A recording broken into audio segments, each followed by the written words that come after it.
Zulhaya Abdurrahman. Aleyküm. Anamın anamın hakkındaki hatırlığı. Abdurrahman Zulhayat Özgür. Anamın ben üçün atak yazılan hatırlığını okuduğumda Hürdiye anamın tırnaklarını sezgelmek bölümü. Her bir kundurada anamın tefekkürünün uruluşları var. Milletin gururu var. İftiharı var. Ular arkalık acidatlarının ketmesini okudum. Vatanın nemilikini düşündüm. Ular arkalık acidatlarının izlerini gördüm. Izdıraplarına ortamdı. Armanlara derman izledim. Anam bana Uygur tilinden fasahidin yüz doldurdu. Hikmetlerini sındırdı. Tarihinin sırlarını yeşil verdi. Anamdan xətləri tibabət qanunisi, tərbiyə dəsturu, tarix dərslisi, mədəniyyət cəmqayı və milli mühabbət bölümü. Anamdan xətləri mən üçün rəğbət və qüvvət, pərzəndlər üçün mayaq və qanat.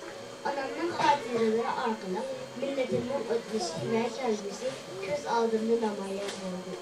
Qah əcdadlarının danarlıqıdır beşin kökü yətsə, qah əcdadlarının saddılıqıdır məqamiyyət çəkdi. Oğuzhan atamdan kök bölünün yol başlışı bilen Türklerce başbuğ bulup Cahan Sorğancabı könlünü yeğendi. Bunun hüşyar, akıllıklığı beni söyündürdü. Donay deryasının aslı kömülgen Atıl La'nın kahramanlığı merziyalar okudu.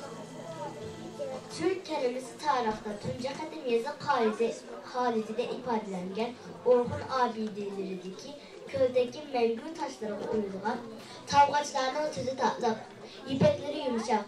Lakin sen bilen dost bulmalığandın ki, barlık rezil niyetlerini işga aşırış için urinduğu deydiğen bir baha sözlerdir, dost ve düşmanını tanıdır.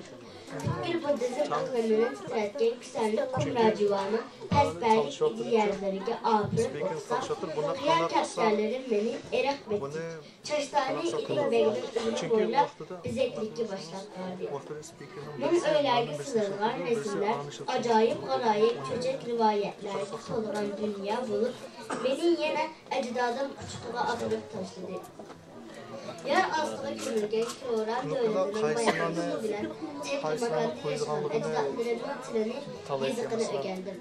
Ulanın yemek içmek, keyif geçer, öv varallarının bizge ne kadar okşaydıranlıkı kayın buldu. Seydiye Hanlıqı'da yaşayan padişah ve meşhur kişilerinin acayip tutkandavcılığı beni heyran kaldırğan bolsa, şirketlik bu devrede yanığa mukam sazı beni özge məhliyə atılğan idi. Muqamğa ərgişib xalq naxşıları içidin dərdimgə şübhə izledim.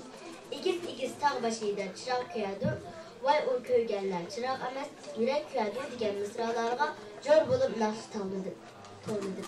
Şundaq, yürək köyadır, tansızlık, çaresizlik və təqdirgə içinğinimdə yürək bağrım tilindi. İpar xanın həqiqi keçmişini oxuğunumda, onun yallarını təslim olmağın cəsur ruhunu özümge qıblinamı qıldı. Anamdan bana bu tılını miras qılığına rəhmət eytimən. Bu tili bilən bana aqıl buluğa, ataqlığına rəhmət eytimən. Bu tili bilən milletindən sərtənəti və ana tilimdən qırmətini tolutqınımğa rəhmət eytimən. Bu tili bilən dərd və azadlarını təqdirdaş xalqımga, türkəliginimge rəhmət eytimən. Bu tili bilən paxırlık tariximizni küyləyəliginin üçün rəhmət eytimən. Bu tili bilən qaranqılıqlı yerdir, tanziyasını kütələydiğinin üçün rəhmət eytimən. Mən Zulhaya Abdurrahman, köpçilikki rəhmət.